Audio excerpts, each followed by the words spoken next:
আসসালামু আলাইকুম। কী অবস্থা সবার? আশা করি ভালোই আছেন। অ্যান্ড আজকে আমরাও খুব আনন্দিত, কারণ এই যে এখানে দেখতে পাচ্ছেন মিথাইলিন ব্লুয়ের ভিতরে কিছু জিনিস আছে। জিনিসগুলো আসলে অ্যাস্থেটিক কিছু মাছ।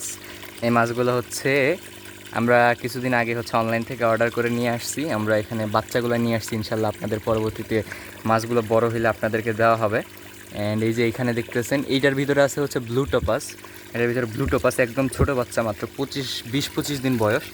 এটা এখানে রাখতেছি পরিবেশটার সাথে মিশুক, তারপর হবে, দেন আমরা এখানে ছাড়ার পরে আপনাদেরকে দেখাবো কীরকম হয়।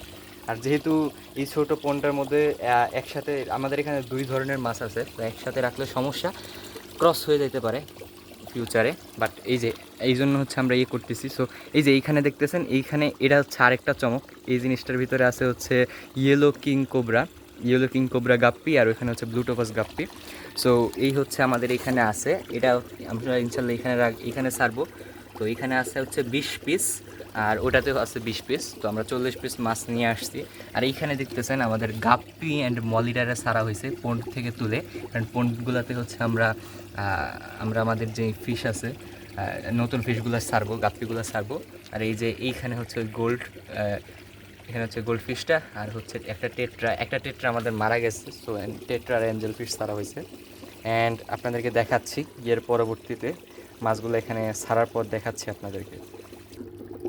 এই আমাদের মাছগুলো ছাড়ার পরবর্তী অবস্থা। এখানে দেখতে পাচ্ছেন এই যে এটা আমাদের ইয়েলো কিং কোবরা।